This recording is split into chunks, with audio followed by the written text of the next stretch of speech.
India faced two heartbreaking exits on the day 4 of the BWA World Championship at New Delhi. Hello and welcome to Revsportz. Today we are standing right in front of the Indira Gandhi Arena and joining us for the video is Abhishek Mishra. And Abhishek, we have seen two heartbreaking losses. First Ayush and then our favorite PV Sindhu. So how are you looking at our India's campaign now? Uh, Two heartbreaking loss, but the day started with a win, and they also ended with a win. So it was a big relief for the Indian badminton fans. But yeah, I think that those actually were the glaring setbacks for the Indian fans, for the Indian badminton circles as well. That Ayush, we expected a medal from him after he actually smashed past world number one Siu Chi in the opening round, and we thought that he's going to beat his junior rival, long time nemesis Alvi Farhan as well. But Alvi got better of him. PV Sindhu, once again, it was a thriller match with a Wong G boy, and there was some cramp and so many story. But Sindhu, at the end, that felt like that she could have been better. So this was the story so far. Dhruv Kapila lost. After the game in the mixed zone, PV Sindhu mentioned that it was a strategy from the Chinese opponent, and she said it was like she should have been remain calm. So, what do you think about that? Like that strategy, because Sindhu was leading, that strategy worked for the Chinese one. Uh, yeah, I think it worked for the Wong Chi boy. She got cramp around 17, 18 and something about Yeah, that. it was like The thing is like that, Sindhu being one of the most experienced hurdlers in the badminton world, not only in India, I think she could have done better. And she also agreed that the part of injury thing that she believes that she don't have the much idea about that. Was she acting or she injured or what? But yeah, sometime Wang Ji actually used her injury to disrupt the tempo of the PB Sindhu, and that actually worked. It looked like, and the last 3 point was a game changer. That is where Sindhu missed, and she also said the same that I could have been more calmer, I could have done better, and but that did not happen. It's a game, and there was a streak of Sindhu also not losing against the Chinese. That actually got yeah, she broken missed in her front of the sixth home medal. audience. That was the most grueling thing for everyone. Yeah, let's. And when we talk about Dhruv and Tanisha, what are your thoughts on that? They had a really bad match today. Hmm. So, what do you want to speak? What do you want to say about that? Dhruv Kapila and Tanisha Crosstow was saying that Dhruv agreed that that he made so many mistakes, he made so many errors, and that costed the match. Tanisha, however, feels that she could have done better, and the thing is like Dhruv was not looking into the zone; he was struggling with errors and everything. While Tanisha controlled the tempo for you know. Uh, for a minute, or I think that a bit of the times he got hold Lot of of the good Chinese, mid but still games. that those Chinese were way more better, and that's what I mean. The pair also believe that they just like that they didn't give excuses. They took the blame, but yeah, this is how it. One thing we have also noticed for Ayush is like he was waiting Alvi to do mistakes for the points. He was not like attacking. He was Yeah. just waiting for Alvi to do mistakes that he can get points. Like you want to say something on that because if he would have attacked at that time, he might get Hmm. a better have an Uh, upper hand in the game. Definitely, I mean, someone like Ayush who actually knows the game of the Alvi Farhan. Alvi is way more faster, way more agile, and that's why his coach coverage was really good.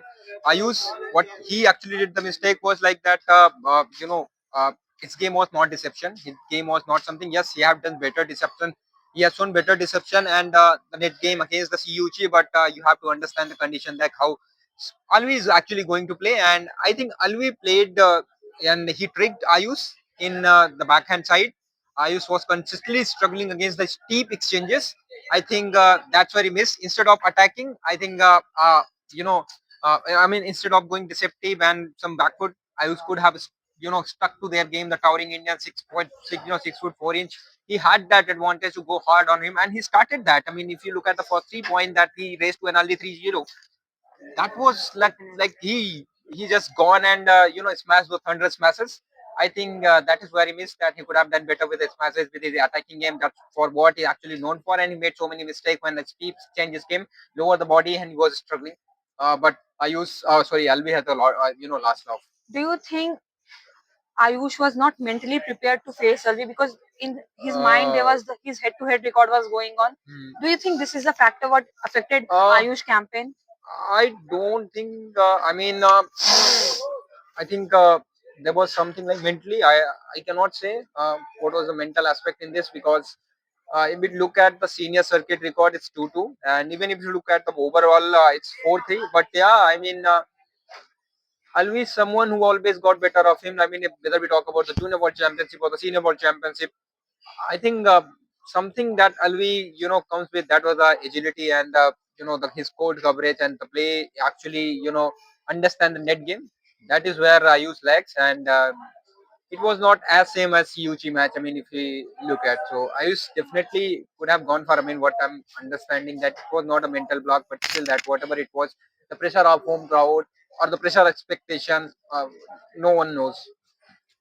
So lots of negative, but we also have few positives to celebrate. Like talking about Tresha and Gayatri, like they were Yeah, fantastic. They have fantastic. just nailed the game. They have given India a God. very positive Hmm. start. What do you want to say about that? Yeah, it was a good start that we did not expect like that Trisha and Gayatri are going to win today because looking at the reputation or whatever we say, coming back after the injury, playing the world championship and that too again the Japanese player were actually so good, but they were training in the first game, but when they got the tempo, they did not look behind and control the game. So yeah, it was a good win for that. And the biggest positives were like we have two doubles players who actually returned from the injury, and Yeah. We are coming into that. Like the way Satwik and Chirag came back to the game. Like first they were one game down to the Malaysian player, then they again made the tempo back. They mentioned that they were not at their finest, but hmm, they were trying to get back into the game because they have not played a single game. First yeah, game they have got a bye, and then in the second game they have got a walkover. So they were not acclimatized to the situation. And when they were in the court, we can see that they were not that yeah. good. So eventually they found their rhythm, but first they were struggling. Do you want to say something on that? Yeah, coming on the court after the 4 days, and you understand that this all is really, really big. So there was a dip factor, but it's still that Satwik said that uh, even though they got a bye and a walkover and advanced to the round of 16 without taking the court, but they used to come here and watch the matches of PB Sindhu, Ayush, Shetty, Lakshya, and he took notes also. He talked to the other players as well that how Drift is reacting, how the stadium is reacting. Yes, the first game was like that. They took some time to understand and acclimatize the condition, but once they were set, I think. They didn't look back and they just gave their best. Satwik still had some shoulder issues, but I think he did better. Definitely, he did better because looking at that, that I was thinking more about my injury rather than the strategy. But strategy really worked well, and Chirag and him has a good like outing. Winning the first match against the home audience, and what a great homecoming. The victorious homecoming. That's I think everyone, not only the Chirag Satik, but the fans are also going to celebrate. Tomorrow, both of our doubles will be pairing against a Chinese pair. Chinese, So, do you yeah. think it's gonna be a tough battle because both of their opponents are have an Hmm. upper hand because they're Yeah, definitely. upper seeded players? So, do you want to say something on that? Yeah, in the Trisha Gayatri case, it could have been something different, but it's still that they got the tempo, they got the rhythm, they got the confidence. I think these two players can do better if they actually strategize well against those Chinese counterparts. Coming to the Satwik Chirag, I feel that Satwik and Chirag has faced Liang Wang multiple times. If anything's going to hold them back was maybe their injury or whatever, because they came to the court after the 3 long months, although they were the part of Japan Open and I think Indonesia as well, but they did not complete the game. So that is the one such factor because it depends upon the Satwik matches as well, and it also depends upon that how they are going to take the flick serve, because that is the disadvantage with these two players, that they get picked on the flick serves. So definitely, but I think they had a confidence of beating them, beating Liang Wong in the last one championship at I think yeah, the same stage or not, quarterfinal or the pre-quarter final. I'm not pretty sure about it, but still that they understand their game. They are the long time nemesis, and yeah. Yeah. So that's for today, guys. From tomorrow, stay updated with us because we will be giving you all the updates on the BWF World Championship right from the Indira Gandhi Arena. So stay updated and stay connected. See you Thank you. guys tomorrow, and don't forget to follow and subscribe to Revsportz. Thanks a lot.